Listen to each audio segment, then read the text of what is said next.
Yeah, we put in work and here's the proof. What you want? I'm making moves, punching in. I'm on it too. I'm in the gym. I'm in the stew. It's hunting season. Where's the food? We push each other daily, level up. Cause that's what brothers do. Clock in.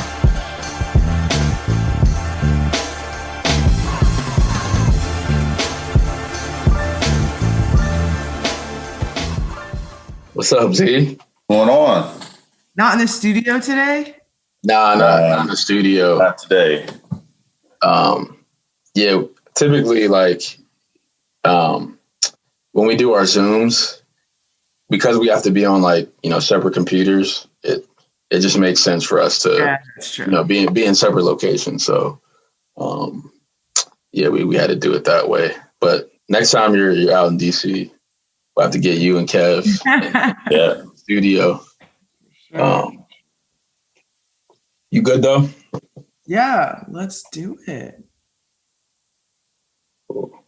So yeah, I figured. Well, first of all, what's up, Z? I didn't even say hi. Hey. I figured we could first just kind of talk about just how we know each other, right? It's kind of a crazy story. Mm-hmm. I feel like you and Austin kind of like interacted at every phase of your life, right? Because I think we all met at Worldgate through basketball training. I think I was like 12 or 13 or something like that. Yeah. And then you guys obviously knew each other in high school. You guys were both the big men and women on campus out here in Northern Virginia. And then obviously went to Elon together. So figured we could start there. Austin, do you remember when you first met Zora? To be honest with you, I don't. But I mean, if I was a betting man, it was definitely in a basketball gym.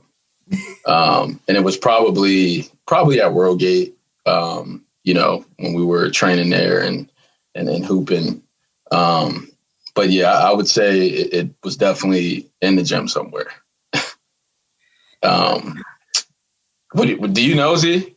I don't remember like a specific time, but I just remember those summers at Worldgate. We would be there all day. Literally, All day. literally all day. I don't even know what we were doing. I mean, obviously we were playing, but still, I mean, all day. We'd take a break for lunch and then get right back at it and wait for somebody to pick us up. You couldn't get us out of the gym. And I think too, like our crowds just passed through that. It wasn't necessarily like every day. It wasn't necessarily like, in terms of us like really developing a relationship, obviously I would say college, but like you said, and Marshall brought it up, which is so wild, like every step of our lives. Yeah, that's crazy. Which is so kind wild. That kind of freaked me out when you said that, dog. I'm like, yo, that's wild, man. That's crazy. And I remember just kind of Maria being the little one kind of going around. That's what I remember about Worldgate. Shout out to Maria, man. I know she's going to appreciate that. Yeah. So Maria's our little sister, for those who don't know. But I remember you and the Coyer twins kind of cooking us a little bit. That's what I remember. For sure, man. Because they were just... They all shoot. Yeah, they could all shoot. Caroline always had crazy handle. Mm-hmm. And, we would scrimmage. So Worldgate, for those who don't know, is a local gym near where we live. And we all train under the same two guys at the time. And during the summer, we would be there from like 9 to 3,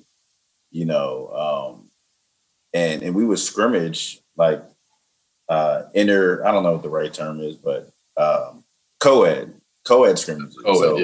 It was a mix. And all I remember is Zora was cash from the corner. Yes, he was cash from the corner. Yo, that's so true. She did not miss from the corner, dog. He was freaking cash from the corner. Like PJ Tucker type, like cash from the corner. Yeah, man. They were out there looking like the Nets because Caroline was definitely Kyrie, For sure. Catherine was like a little Harden, but it was good times. And she was tall. Zora was definitely taller than us, I think, at that time too. I was so tall early. Yes. Yeah. Probably. Yeah. I just remember you being mad tall, but yeah, it's just crazy. Because I remember when Austin told me you were going to Elon, and I'm like, I could see that. being a good Z was a big influence because I remember at the time I would post like who I was visiting, and she saw that I was visiting Elon, and she was like, "Yo, like I just committed, like you're gonna love it." And I'm like, "Okay, bet." Like someone who I know from the area, checked it out, and at the time I think you committed in the fall, I believe. Yeah. Like I went into my senior season already committed. Yep. So no, that was huge in my decision, honestly. And thank God I made the right decision, and we continued our relationship in our college phase. But yeah, it's crazy, man. Literally, Marshall, you hit it on the head, man. I didn't realize since 11, 12, we've known each other. Yeah. And it's cool to see that our relationship has grown, throughout that time, man. So it's definitely a blessing, Z. Yeah, for sure. So Z, I figured before we get into some of the topics, you can just kind of introduce yourself, what you're doing, where you're at in life. That way the people kind of know, how you're connected to us and why we wanted to have you on the podcast. Yeah, so my name's Zora, and I grew up in Northern Virginia, and I went to Oakton High School. So we believe in Cougars, you know what I'm saying? And went to Elon. So that's, obviously the Northern Virginia connection, and played basketball all growing up, and then went to Elon University in North Carolina, played basketball there. And then after school, I got into broadcast journalism. And so I started in hard news, started in Greenville, North Carolina, which is where East Carolina University is. And I was at a CBS affiliate there for 2 years. And then I went to Denver, Colorado, was with a Fox affiliate. And really the first part of my career was like hard news. I always tell people like imagine the worst thing that happens in your city every day. I was running towards that. I was in a car going towards that, and just keeping people informed on what's happening and amplifying stories of people who wouldn't, otherwise get to share who they are and what's going on in their lives. And always had this passion to mix my love of basketball, my love of storytelling and broadcast journalism. And if anybody knew me in college, like I always had a microphone. If I wasn't doing basketball, like I was on the big screen at the football games, or I was calling volleyball games. And when I first graduated, there was just no opportunity to mix sports and journalism. And, kind of 4 years into my career, I got this amazing opportunity to join the Bucks, the Milwaukee Bucks, an NBA team. And so right now I'm their sideline and digital reporter. So basically what that means is every NBA team has a regional sports network. So like if you guys are, Wizards fans, it would be NBC Sports Washington. In Milwaukee, it's Fox Sports Wisconsin. And so every single Bucks game is on Fox Sports Wisconsin. And so I'm the sideline reporter during those games, and I'll interview coaches, players. I'll do kind of reports throughout the game. And then the other part of my job as the digital reporter for the team is I'm kind of like one of the faces, so to speak, on the social media. So you are the face. So I'll do just interviews with players or executives, or just really like what the part that I love is the storytelling aspect. And like, if guys are doing things off the court, that's the chance to amplify it. And we'll also try to get it in on TV, but sometimes there's not enough time in the TV space. And so that's really what the digital space is for. And I'm loving it. I love what I do. So really blessed to be here. That's super dope. 'Cause I feel like a lot of athletes struggle with this post-college, trying to intertwine their passions and their love of the sport and find something that, they can do and love, equally as a career.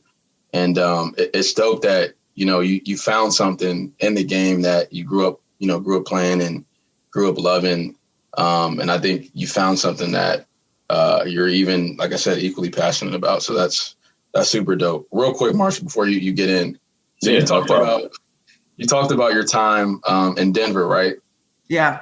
Can you, I don't know if you can, that Netflix show that I forget what it was called. Making American Murder, something like that. Oh my God. Can you had a quick cameo in that. Can you just talk about that story and like just how crazy that was? Oh my goodness. Like, Yeah. it's nuts. I'm gonna be honest with y'all. If there was a like a point in my news journey where I was like, yo, I gotta figure out how to get to basketball ASAP. Yep. It was this, and not, I mean, I think mentally, like I'm strong enough to like handle all the trauma that you're exposed to as a news person. I had kind of gotten used to that, which is awful to say. But this particular scenario, it is not every day that you are actually in the same space with the person who did the crime. Okay, so what I mean by that is look up the Chris Watts case. This is out of Frederick, Colorado.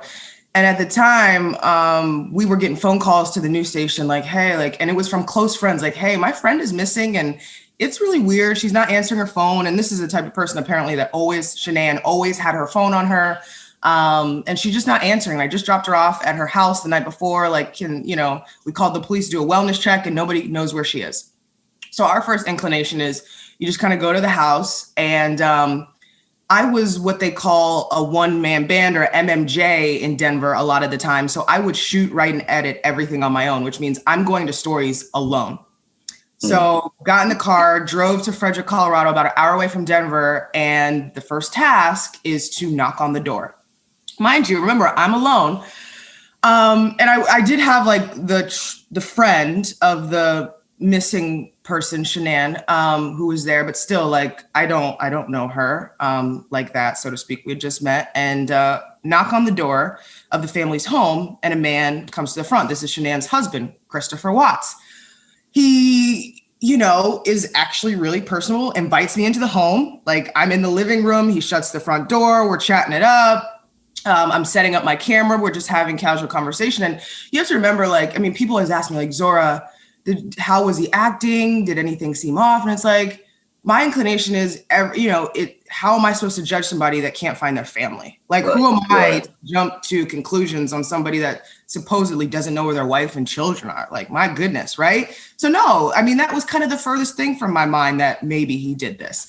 And yeah, like, again, we're news people, so you're always thinking, but I mean, I treated him with compassion and we had conversations, we exchanged numbers, everything.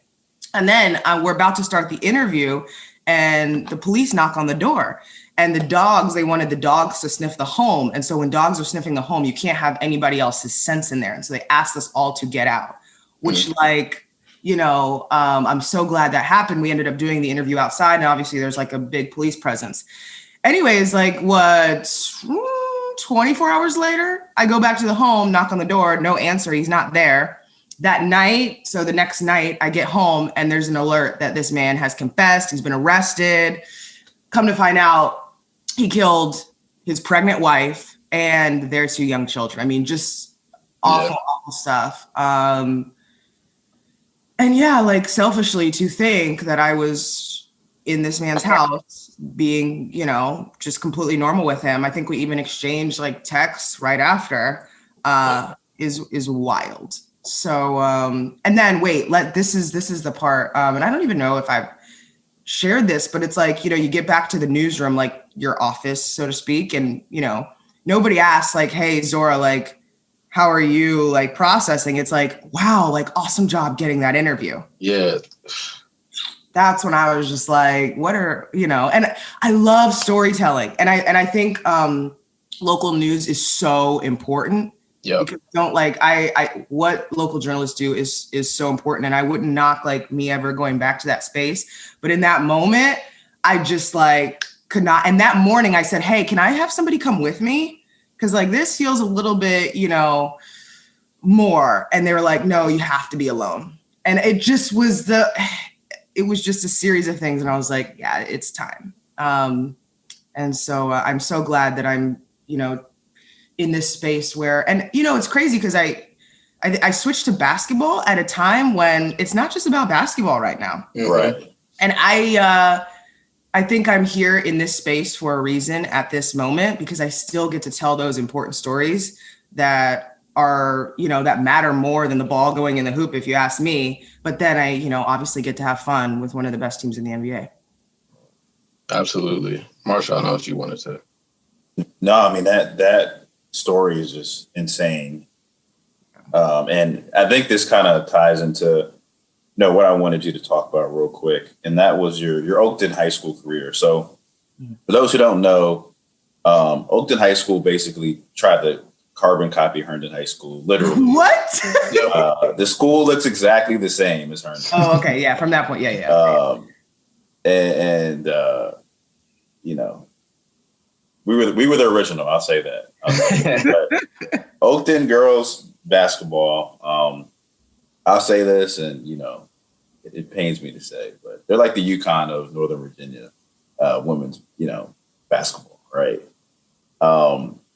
And I know your coach is he's a tough dude. He handles things at a high standard, right? So how do you feel like playing in that program prepared you mentally for some of the things you're doing in life today? It's so interesting because often people ask me, like how college prepared you. And so I really appreciate this question.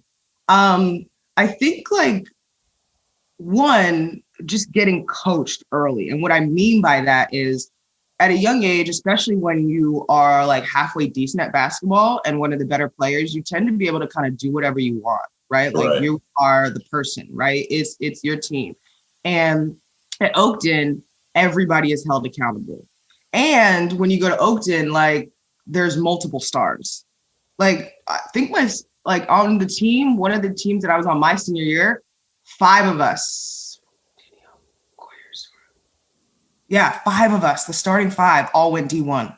That's crazy. So just there is no you can't just act however you want to act. It's accountability. And so that's what I appreciated about Coach Priester and understanding a system. And I think, you could have conversations about was it too systematic? But for me, and especially the way all of our games were, we were shooters. And so with our skill set, you kind of needed a system. It wasn't like, to be honest, I think Caroline was the only one that would really like break anyone down, right? So all the rest of us needed some sort of continuity to get our shots off, or else, people would just guard us. And so just understanding the game of basketball. We were watching film in high school. He was so detail oriented. And just, I would say accountability, managing your egos, right? Like, I'm not going to lie, the Coyers were kind of like it, right? And so and I didn't do the best job of it now, looking back like 10 years later, but like of accepting that and still realizing that like everybody had a role and all those kinds of things. And then gelling it off the court, right? You had so many different personalities. Right. And then you add in that we all go to the same high school and we're all around like the same people. So like high school drama, like shout out to Coach, like high school girls. Oh my goodness. So shout out to Coach Priester for managing all of that, because we would bring like the boy drama onto the court at practice, right? And so like there'd be like days like I'm not passing to her, right? like this is real stuff. So just going through all of that, I just think prepared me for college. The only thing, like the one thing I wish, like I was not prepared for conditioning. Because we didn't really run. That's the one thing. Like if I have about the Oakton girls basketball team, like we don't condition. I remember that. I started to cut you off, but I do remember in college, like, just hearing from Kev and you sometimes like, yo, this conditioning, man, it's not it. I do remember that. Conditioning was like not my thing. And that's because I just never did that in high school. That was never like, we were always focusing on skill work. The appreciation of the shot and developing the shot was all Coach Priester. So yeah, I give, that coach a lot of credit. And then he was a counselor. So when he was like not coaching, like, his day job, so to speak, was to be a counselor. And he just helped so many of us. I didn't know that. Yeah, I didn't know that either. We would just sit in his office for hours and just, we talk ball, but mostly just about life. And so he helped just a lot of us come into our own. So I appreciate him for a lot. Yeah. No, that's dope, because I don't, obviously he's a legend in this area, but I personally haven't really, heard stories about him or known about him as a coach. So yeah, it's no surprise that he's very detail oriented, because I don't know how many championships the guy has, but I know it's a lot. Is he in the Hall of Fame yet? If not, he will be at some point. Yeah, I would hope he's in some Hall of Fame. Yeah. But I gotta look that up. He should be, if not, on his way. I mean, he's like, just, you talk about legend. Fred Priester is a legend for sure. How many championships did you get at Oakton? Did you win the district all 4 years? Yeah. So we won the district. I don't know. I don't think we ever won regionals. Maybe once. Because you only have to be the top 2 to go to states. Right. Maybe we won regionals once, and then we went to states either once or twice. Yeah, twice. Because once we lost to Princess Anne, and once we lost to Lake Taylor. So yeah. So I never won states. But winning the district was always a thing. Yeah. I mean, that was if y'all didn't win the district, that was a fail. If y'all didn't win the district. Yeah. And then regionals, it got a little dicey, but we would usually always make it to either the semifinals or the finals. And then states, when I was there, it was Princess Anne and Lake Taylor. Right. And that's when you get to Hampton Roads area. And they were just, they would, we weren't ready. We weren't ready. Yeah. We got these, no disrespect to Oakton, but you know what I'm saying? The demographics was a little different. Down to the Tidewater. It's it could be a little intimidating for sure. We weren't used to that. So that system, that it wasn't gonna work. you had to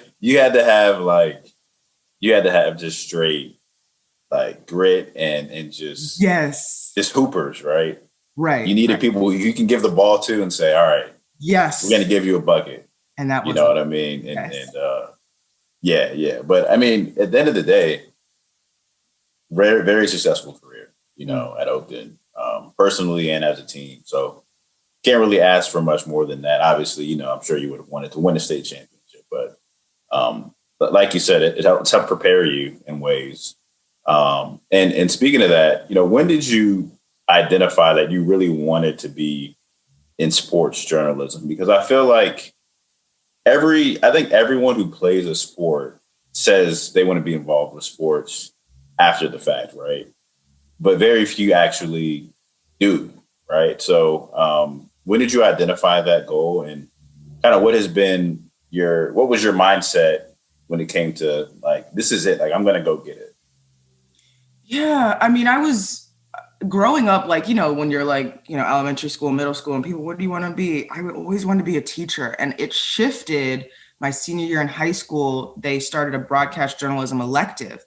And I took it, and there was a news show that we did, and I, auditioned, and I got to be the anchor. And I just the adrenaline, I never found something that made me feel like I was on the basketball court. And when I was on camera, I felt like that.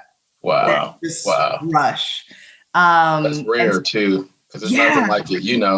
There's nothing like it, and it's hard to compare. But just when I'm on television, I get that that adrenaline and that rush to have to be perfect and have to just perform, right? You practice all you want, but once game time comes, you just got to lock in and perform, and that's kind of how television is for me. And so, at first it was all about just being on TV, and I never, I always liked doing public speaking and the group projects. I was like, ooh, I'll present.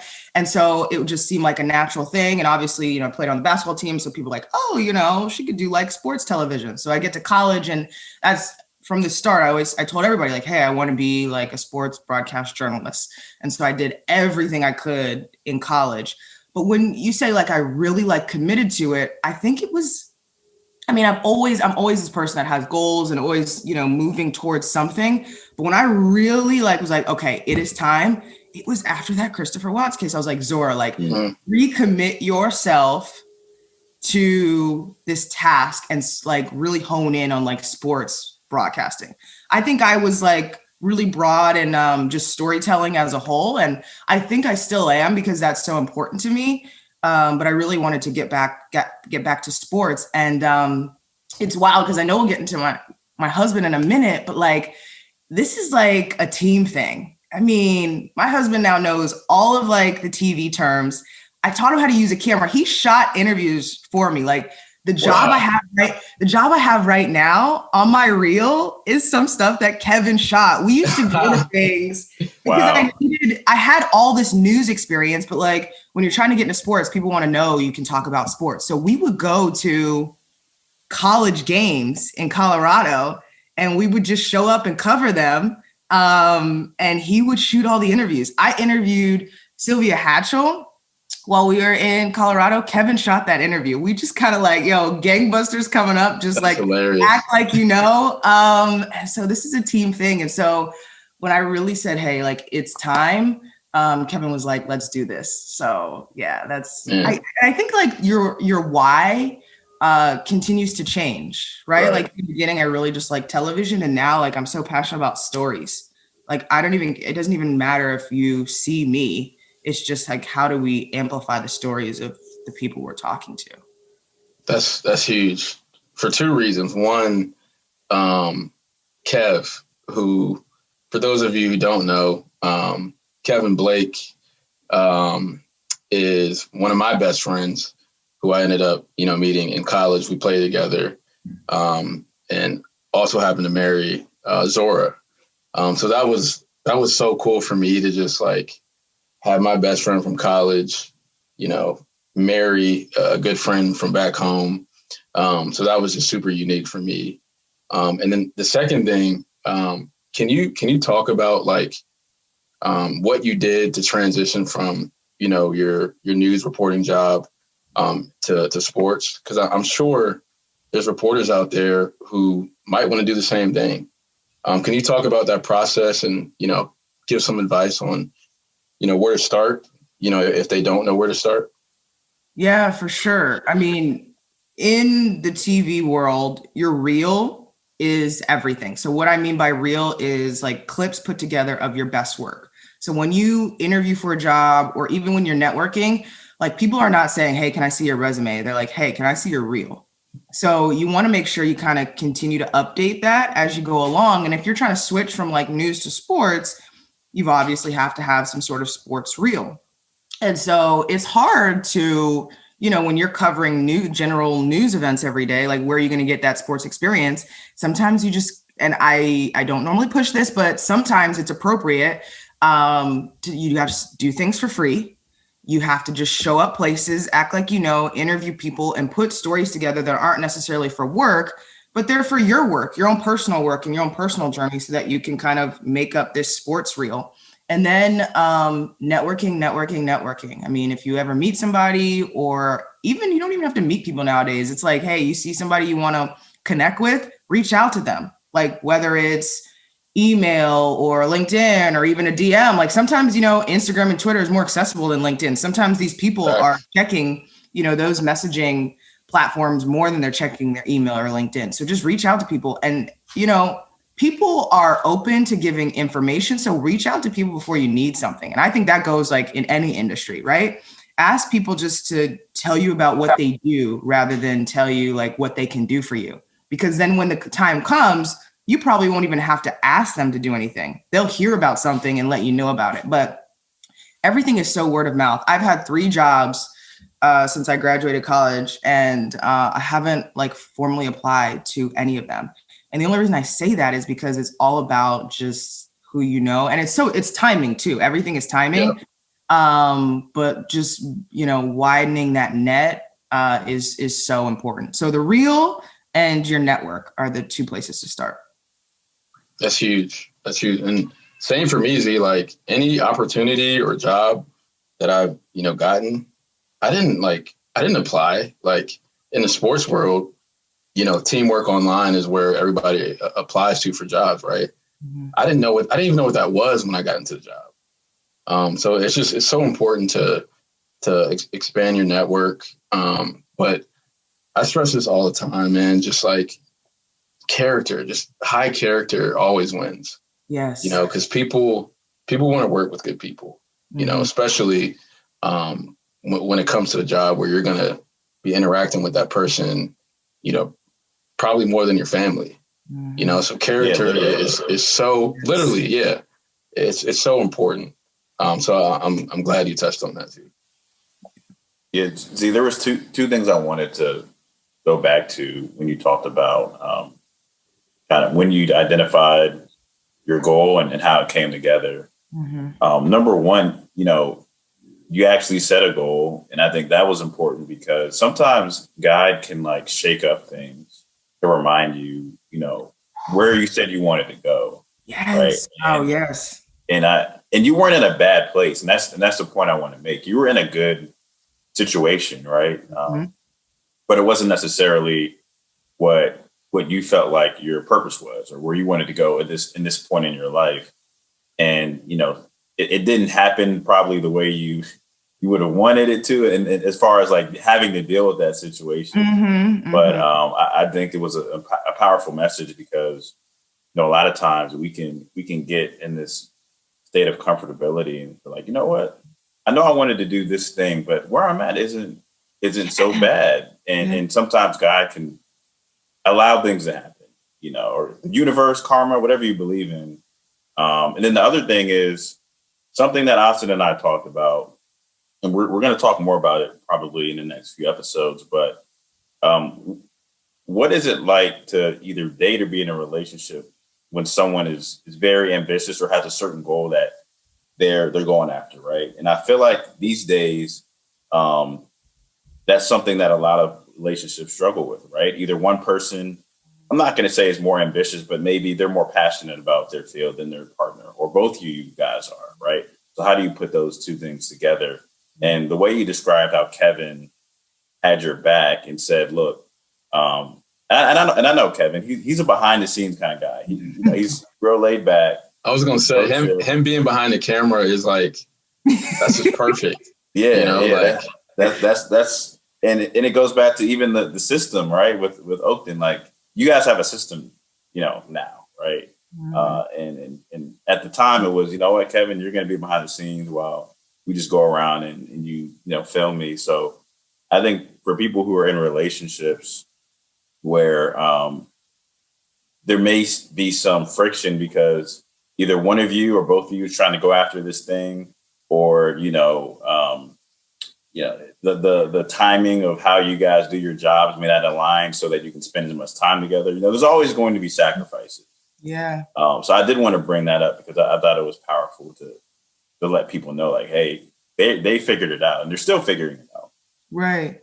I do think, asking Kevin about this perspective, because, right, I'm the one that's like pushing and going, and he's really the one that you talk about sacrifice and adjusting. It's Kevin. Like, I mean, we've lived in 3 different cities in 5 years. And that means he's got to like switch jobs and figure it out. We moved to cities where he's quit a job and we're moving there and he doesn't have a job, right? All like for me, because I have this like goal, right? And that's not easy to do. And we talk about this all the time, and it pains me to be this honest, but like I always say, like, Kevin, if roles were reversed, like I know that I probably wouldn't be able to handle it the same way. And so I just give so much credit to him. And I want to continue on this, but I do want to go back to the goals. And Marshall, like you hit me so hard with, you never know, like God is putting you in certain positions to almost like realign you.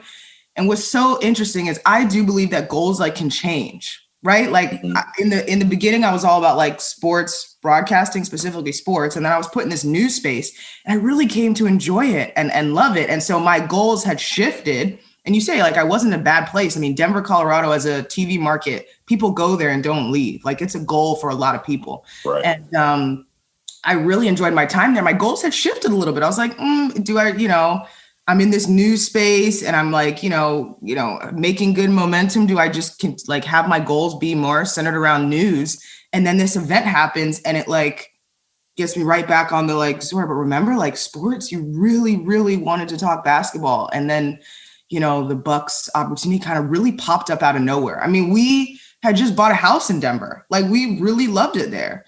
And then out of nowhere, Milwaukee pops up and it was like, shoot, we got to go.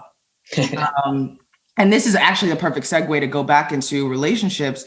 We were kind of at a crossroad. I mean, we literally had just bought a house and then the Bucks, it was like a 2-week thing. Like, hey, can you be here in 2 weeks? And we're like, what do we do? And Kevin had like a good job there. And in the beginning stages of us figuring out what to do, Kevin was going to originally stay in Denver. And I was just going to come to Milwaukee by myself. And we're like, packing me up. And, like half of me was like, Zora, you can do it. You got this. Like you can be good on your own. And we got like maybe like a week and a half out, and I caved. I was like, Kevin, I don't know if I can do this. I don't know if I can go by myself. And he was like, yeah, like I didn't know if it was gonna.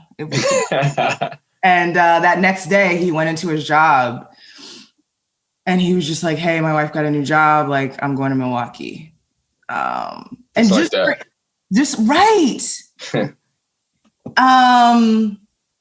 Like there's just so many. Knowing Kev, like that wouldn't faze Kev. Like him going to, he'd be like, yo, I'm out. That's literally what it was. Yes. Like, yes. I gotta do what I gotta do. And then keep moving with it. And so I came to Milwaukee like a week ahead of him. He like finished packing up the house and, kind of tying up loose ends. He got on a plane to come move to a city that he's never even been to. He's never been here before. He had no idea. Like I picked out like the apartment where we're going to live. We lived in a hotel for like a month. He got on a plane, one-way ticket to a place that he'd never even been to before. Wow. I mean, so I have stories for days on Kevin Blake. And, it's interesting. Like you bring up like kind of somebody like more ambitious than the other. I just think I'm more public than him because. Yeah, exactly. That's why I kind of made the caveat that it not necessarily more ambitious, but, it's either more public or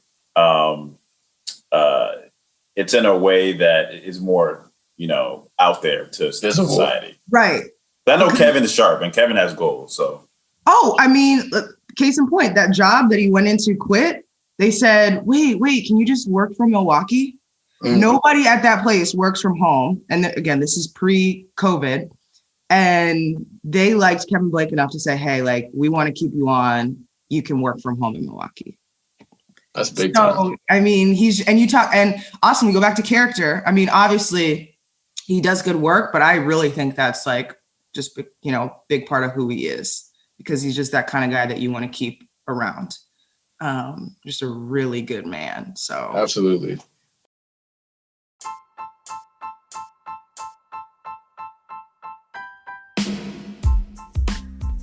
Hey guys, thanks for clocking in with us and making it this far into the episode. We want to continue these episodes for as long as possible, but we might need your help. If you click on the description on each episode, you'll find a link that reads support this podcast. If you enjoy keeping up with us, click on that link and you can make a monthly donation. All right, you guys hear enough of me talking anyways, so let's get back into the episode.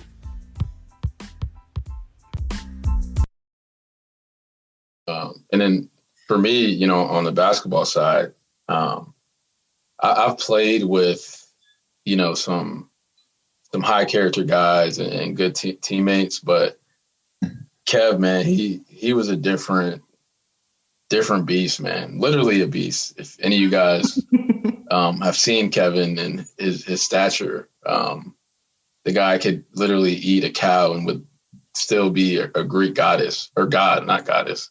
But yeah, man, like Kevin, I've seen him battle through like so much pain and still play at a high level, still no complaints, still a great teammate. So yeah, man, he's a special dude. So like none of this surprises me when you tell me about his sacrifices and, what he's done for you in your marriage. He's a warrior, man, and he'll always be, honestly. Yeah. I was about to say, I've never heard him complain, not one time. And something that's interesting is, we're in a different time. It's 2021.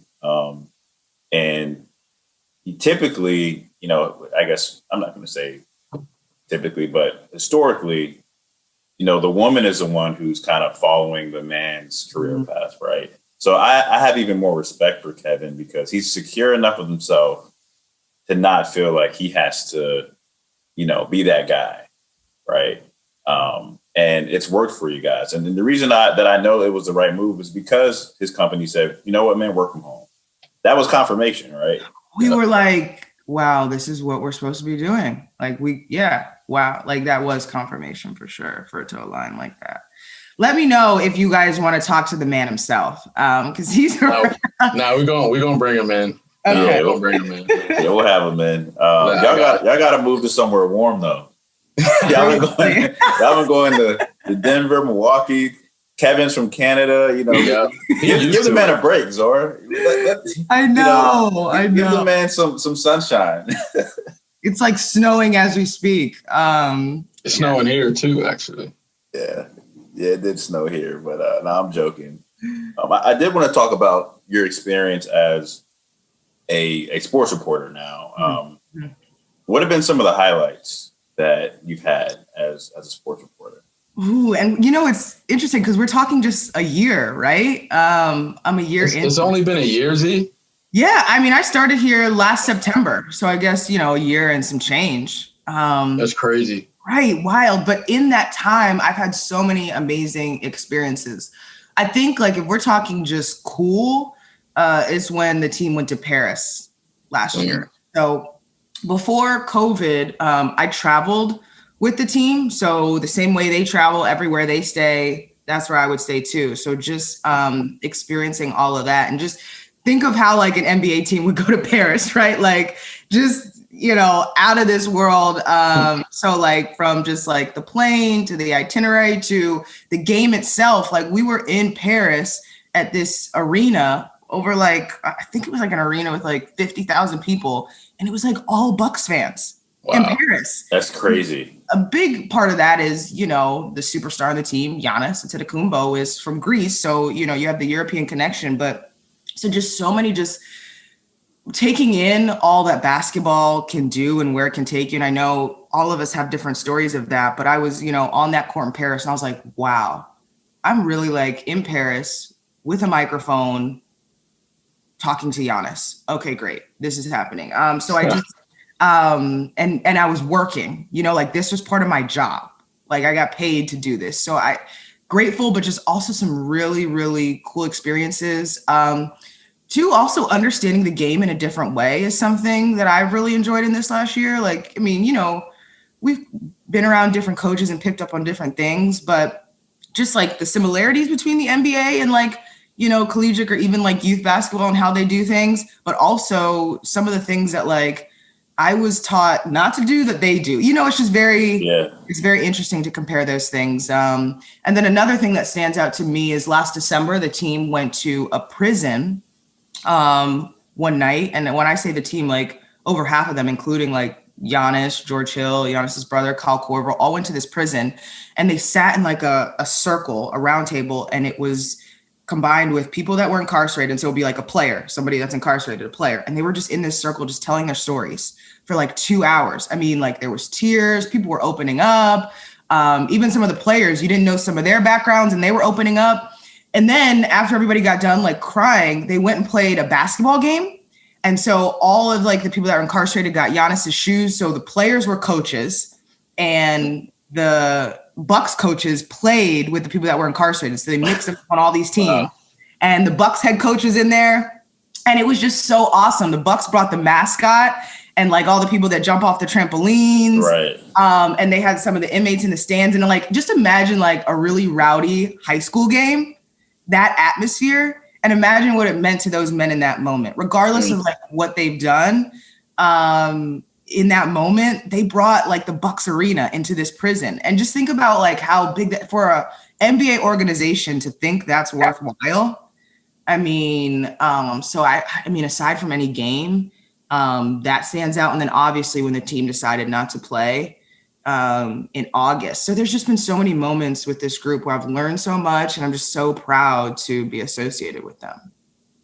Yeah, you came probably in just an amazing time, like you said, going to Paris and, the Bucks going to the jail. That's just stuff that like, you just can't make up.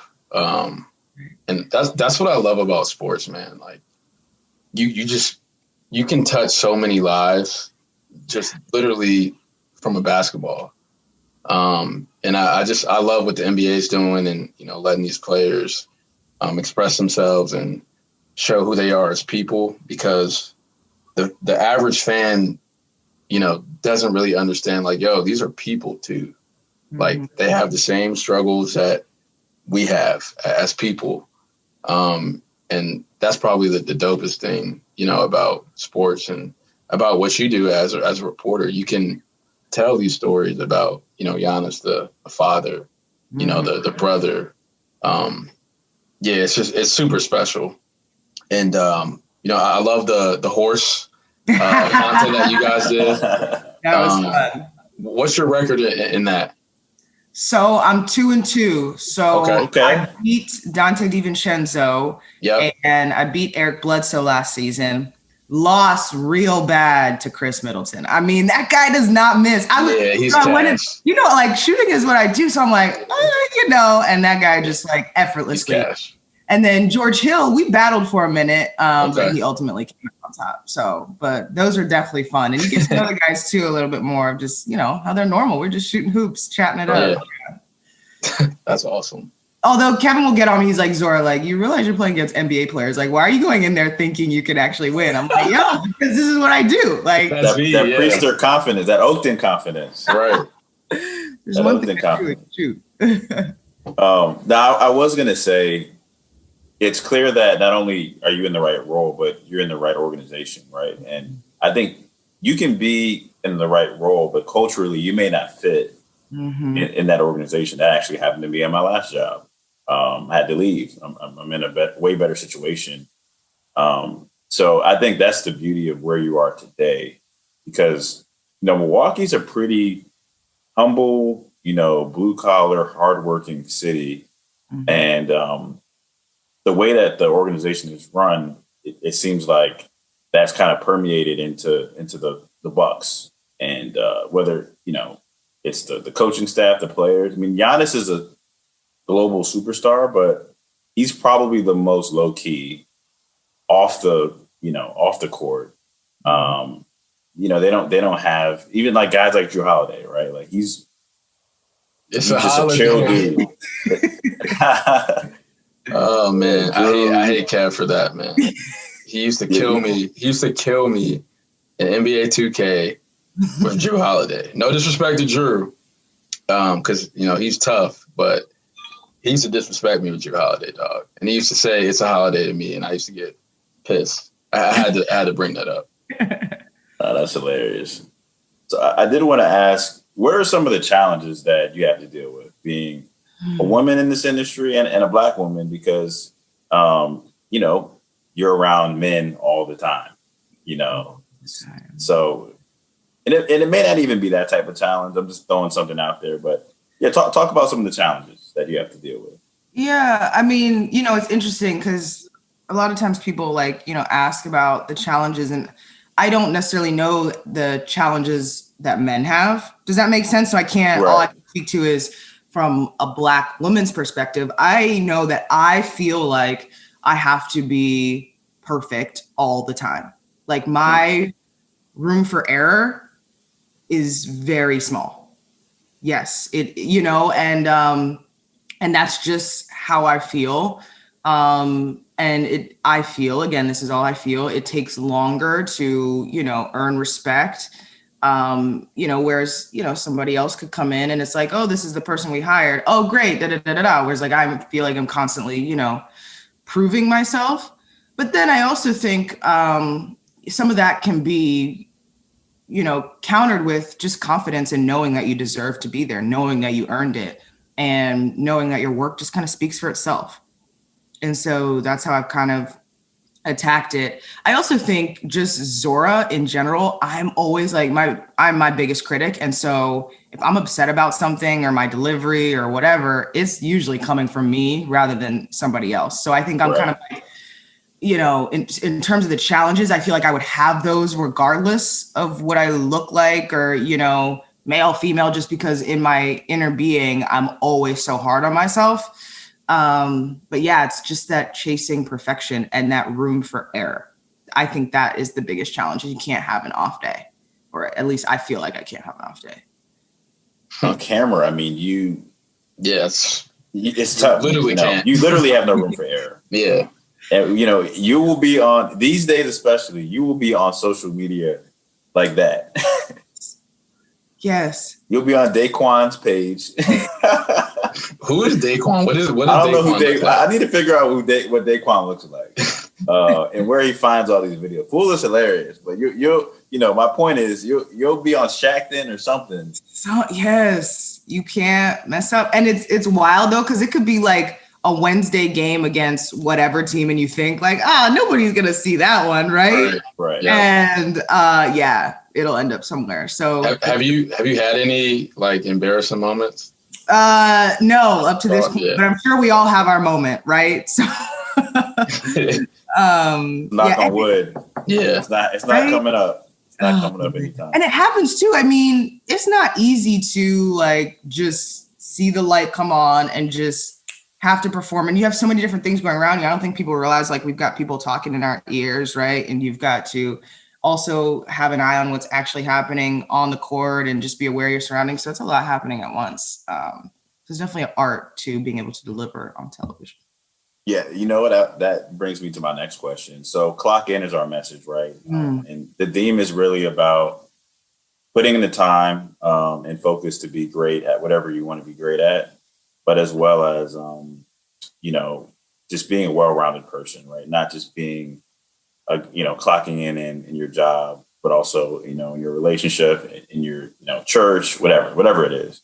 Mm-hmm. Can you kind of talk about a day in the life as a reporter? Because we only see you on camera, right? We don't know all the stuff that happens, pre-game and post-game. So I think it'd be cool to kind of hear, but what is it actually like, on game day and even on days where there is no game? Yeah, you are constantly clocking in. And even as a reporter in any field, any topic, you have to always be up to speed with what's happening. And so the news doesn't take a break, which means you can't take any breaks. So the first part of it is just always being like locked into what's happening. And a lot of that information for me comes through my cell phone. So like I have alerts for every single player, every single organization, even like executives, just so sometimes the news comes from these people themselves, right? They just tweet something, click of a finger, and it's news. So just staying up to speed that way. You're always just talking to people and just getting especially now since I'm not traveling, I've just got to kind of keep an eye on like what's really happening, what's going on. So you're just always like getting information to you. And then a lot of it is research too, and going to find the information. After we get off this call, like I'm going to log. So logging basically means like transcribe all the interviews from the previous game, because to me, sometimes a lot of the stories come from when I can see what the player said in words rather than just listening. I'm like, oh, he said that. Like, maybe I need to ask a follow-up about that. Right. So I log everything. Every interview that a player on the Milwaukee Bucks has done in the last like year and a half, I have it like on my computer, just ready to go. And I can like, kind of go to it and kind of reference it in any report. And that's really great. It helps in the game because sometimes you have these stories in the game ready to go, but like if it doesn't fit the game, like I have this story about Bobby Portis. He's a reserve for the Bucks and he does this like 2 guns up when he makes a big play. And I've been like, I have the background on why he does that. And he hasn't done that in like 2 games. So I can't just do that report and he doesn't do, you know what I'm saying? So I got to have other things ready to go. So I'm just constantly coming up with stories, or if I see something, I'm like, oh, that's a story. I'll write it down in my notes. So it's just a constant evolution. And then on game days, my process is, okay, we have our meeting in the morning, our production meeting. They ask me, hey, what stories do you have? I've got to have a story for our pregame show. I've got to have a story to start the broadcast. I've got to have a story that's set for the first quarter. And then like what we call floaters, like for every other quarter, that maybe a story could flow another quarter. I've got to just know what I'm interviewing assistant coach at halftime. If the team is up, I'm interviewing a player at halftime. And then if they win, I'm interviewing a player at the end of the game. So I just have to be mindful of all those things.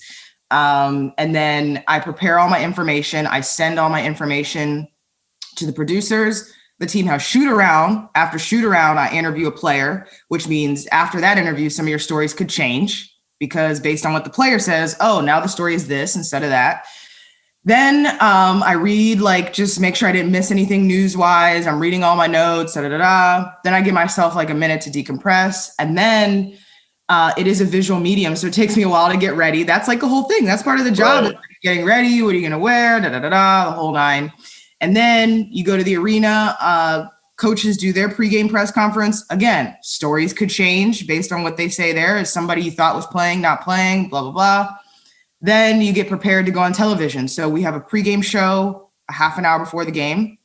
Sometimes it's one hit in that. Sometimes it's 2 hits. And when I say a hit, it's like you're on TV talking. So it's just like, it's a lot of things happening. And maybe you see me for 30 seconds, but like behind that 130 seconds is like at least an hour. You know what I'm saying? Right. So it's wild. And it's just constantly changing. And then too, I think people don't realize sometimes you don't know who you're going to interview. So say like it's the end of the game and you thought you're going to get Chris Middleton, but instead Brooke Lopez walks up, because especially now I can't go actually physically go get the guys, somebody else, the public relations professionals down there. And so again, there's so many different things happening. Did somebody walk off the court faster and you couldn't? So I could have had like all my questions prepared for Chris Middleton and Brooke Lopez walks up. I have literally like 2 seconds to switch my mind to Brooke Lopez. And I don't think people realize the questions that I was going to ask Chris Middleton are completely different than the questions I want to ask Brooke Lopez. At least if you're a good reporter, they should be different, right? So a lot of things happening, but it's that fast pace. Like, I love it. That's where somebody told me, like, if you don't feel something, then maybe it's time to like rethink, because there's so much adrenaline. You should always be feeling something. And it gives me, we talked a little bit ago, it gives me that parallel to how I felt playing. You know, I can't necessarily, get back playing at that level. That time is, kind of come and gone, but this is what kind of keeps me afloat. Yeah. I mean, the clock is constantly. It's always on. Yeah. Short form of that. It's always on. That's clocking in, man, to its finest. Yeah. That's wow. I didn't, and I work in sports, but I've never had a chance to like talk to our reporters, but yeah, that's a lot. That's a lot. And you have to watch the game. Like, and yes. Like you have to watch the game. Watch the game. And process, what's happening. And like you said, figure out the appropriate questions. So yeah, you got that. Yeah, I couldn't do that. And that was just like professional life clocking, Go ahead. Go ahead, Marshall. Okay. No, go ahead. I just had one question. One thing I've observed, through your social media, you have relationships with some of the like legends in the reporting space, like Doris Burke, who happens to be like, I love Doris Burke. Like, he's the best. There's one person who like I would love to just sit down to and just talk hoops. It's Doris Burke. Roz too, who used to work for the Warriors. Yeah. Can you talk about some of those people that may have mentored you and just kind of had a big impact on your career? Yeah, Roz has been amazing, and we were actually connected. Well, okay, so let's go back a little bit. I grew up like loving Stanford.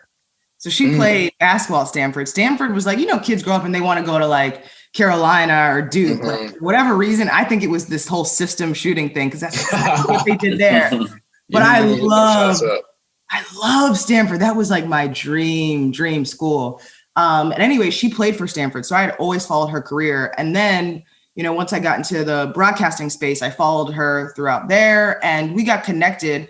One of my mentors is LaChina Robinson, who is a commentator in the women's basketball space. Another legend. Yeah. She's so amazing. And she has helped me so much. I actually was part of her program that kind of like helped me get more reps. So I would go to Atlanta, and she had connections where we could like, get reps at Atlanta Dream games, WNBA, or Hawks games. And she's been so helpful. And sorry to cut you. Is that when you did the interview with Quinn? Yes. Through LaChina Robinson. Yes. That was super dope. And that was right in that process of just like getting as many reps as possible. And when I got the sideline job, she was like, hey, you need to connect with Roz on a deeper level, just because she did the exact same job for the Golden State Warriors. Yep. So Roz has been so great. Just anytime, sometimes there's situations that come up and you're like, hey, how do I handle this? Or, what should I do? And she's always just like a text or call away. Carrie Champion is another one. Oh, wow. I didn't know you were connected to Carrie. Well, she's looked at my reel, and we've gone like clip for clip looking at all my stuff. And she's like, yeah, why'd you do this? Or I like that. And I'm just so grateful for all the people that have just poured into me because they don't have to. And these are some like busy people.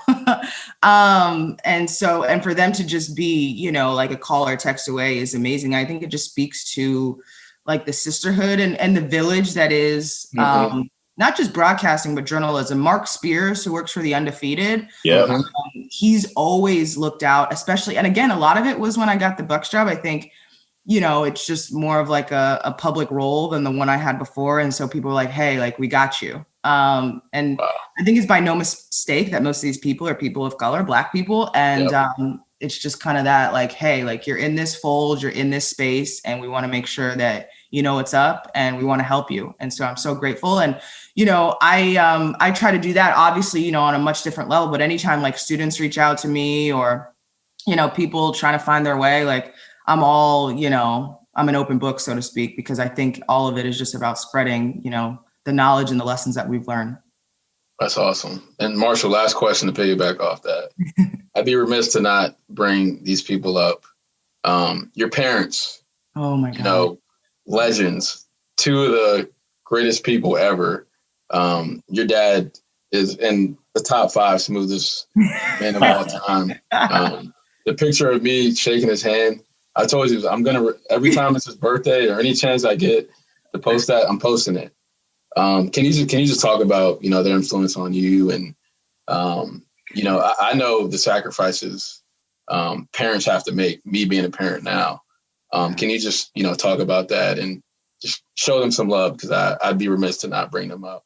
Right. Oh man, I could go on forever. I mean, just for me, it's the lessons and the things that like, obviously the sacrifices, but just the knowledge that they poured into me from their life experiences that I wouldn't have learned. I mean, you know, especially like the environment I grew up in. I mean, Oakton's a little less, you know, diverse than Herndon is, but so I would have never gotten those experiences or learned those things if it weren't for my parents, right? Like I grew up going to like Stevie Wonder and Temptations concerts. Okay. Like that's just kind of the, you know, Chuck Brown, the environment. You guys need to have my dad on the pod. Nah, for real. If y'all want to do like a go-go episode, and we really do. Yeah, we do. Yeah, y'all should bookmark that. So just being introduced to go-go, all these things. I mean, my parents are amazing. And then I don't think people realize like that was kind of like his passion. His job was he was a legislative director for a congressman for like decades.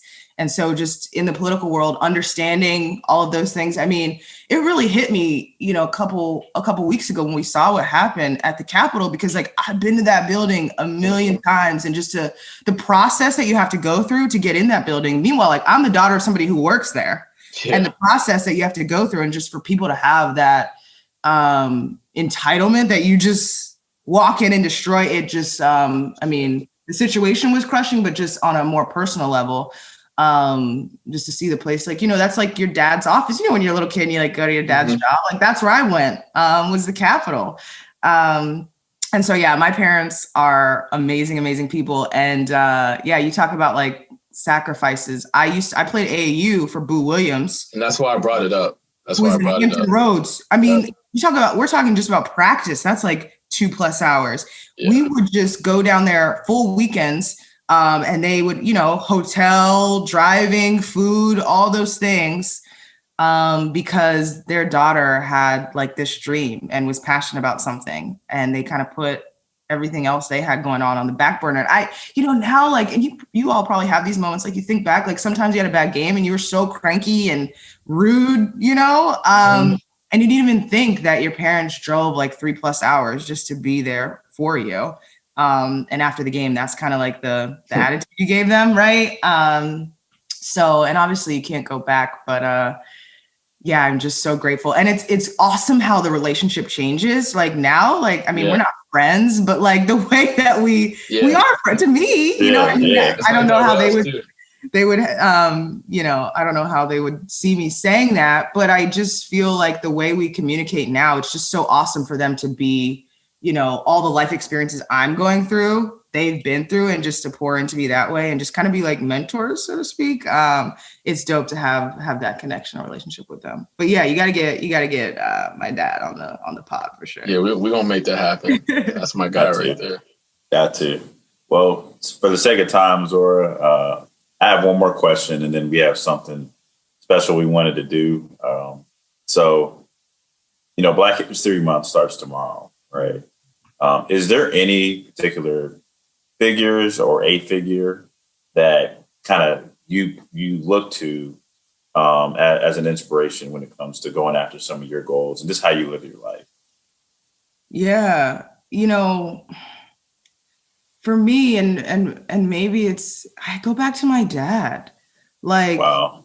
He always stood up for what he believed in. He's so crucial in so many different ways. And he's like a clear-cut example of like, you can impact change like directly where you are, right? And it can be in extravagant ways or it can be in smaller ways. And so in the political space, he's always been that person. In DC, he started and ran like the first ever Malcolm X Day. And so it was this big event. It was like a picnic style event, festival style event in Washington, DC in Anacostia. And he did it for like years and years and years. And that's like, I mean, just, those are, to me, it's just like you have your life, but just affecting change in different ways. Even now he's retired and he's on every day he's on all these Zoom calls because he's on the boards for things or trying to move things forward. Even with the work he does with go-go music, to me, that's like enhancing exposure, right, for the music of Washington, D.C. He wrote a book on go-go music. And just for me, just all the ways that he supports our people and works to make sure that our lives are better. And it's not for his life, right? It's for our lives and our kids' lives and moving forward. And he's so passionate about it. And he's really taught me how you balance that too. How you balance like activism and family and professional and then your own personal life and family. So I look up to my dad in so many ways, specifically when it comes to, Black history. He's literally like an encyclopedia. So if anything happens, like I call him and I just want to know like, hey, what are you thinking about this? Before I even like go to the news or go to anybody else, I just want to know what he thinks on it. Cause it just gives me my foundation on maybe what's really happening. So, right. Yeah. Man, that's so powerful. I don't think I've ever heard anyone say their parent. They usually go with MLKs and the other folks that are more well known, right? Yeah. But it's clear that he's him and your mom have had such a great influence on you. Yeah. And our last episode was called "Be the Change," right? That's literally what we talked about. How no matter who's elected, we all have a responsibility to be the change, and it looks like that's how he's lived his life. So. Yeah, Austin. Look, man, we got to get him on, man. So, oh yeah, nah, for sure, man. I'm gonna be hyped for that one. Yeah, that's my guy right there. We gotta get him on. Make sure you send him this episode, Z. Oh, I will, and he'll listen to the entire thing. So love it. Definitely send it to him. Love that. All right, so Austin, I don't know if you want to tee it up, but I do have what you wanted to go through. Yeah. So. See, you gotta get Kev, man. Where's he at? I got two things for him. You want me to pull it up now, Austin, just to have it on the screen, or wait? Not yet. Hold on. I gotta ask him a question. Okay. He's coming. He's shaking his head. Here we go.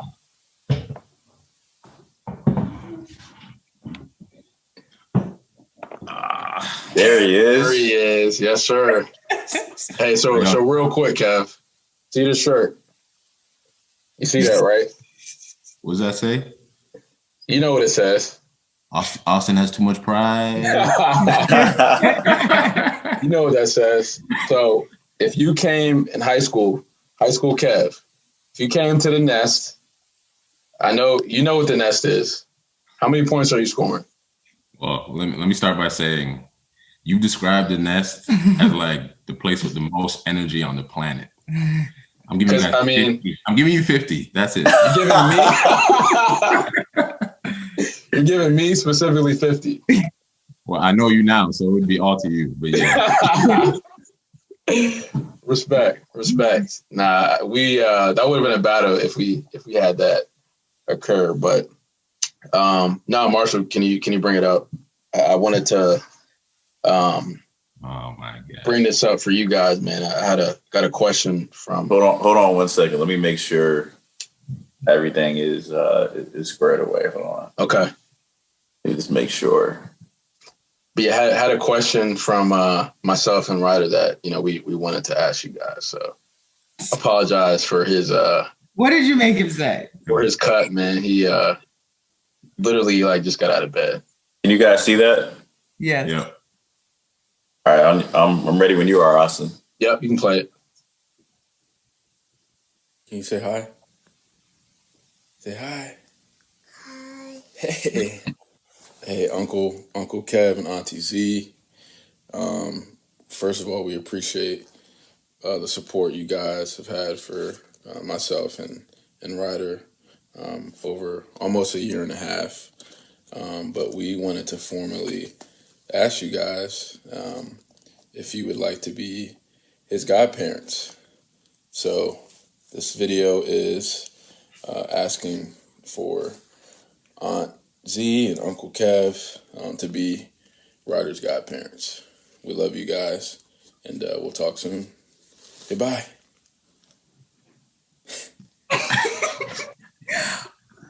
Oh. There it is. Zeke.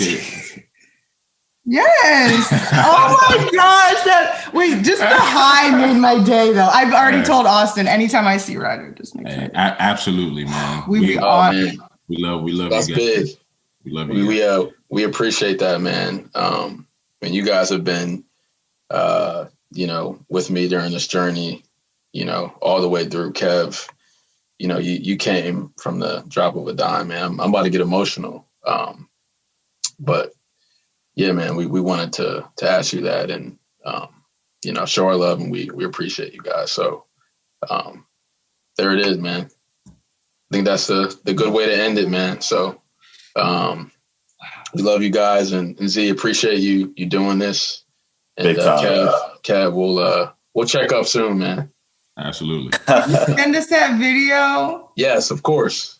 Wow. Yeah, we love you guys back. Wow. Awesome.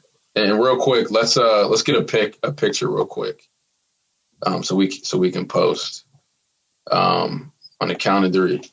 Ready? 1, 2, 3.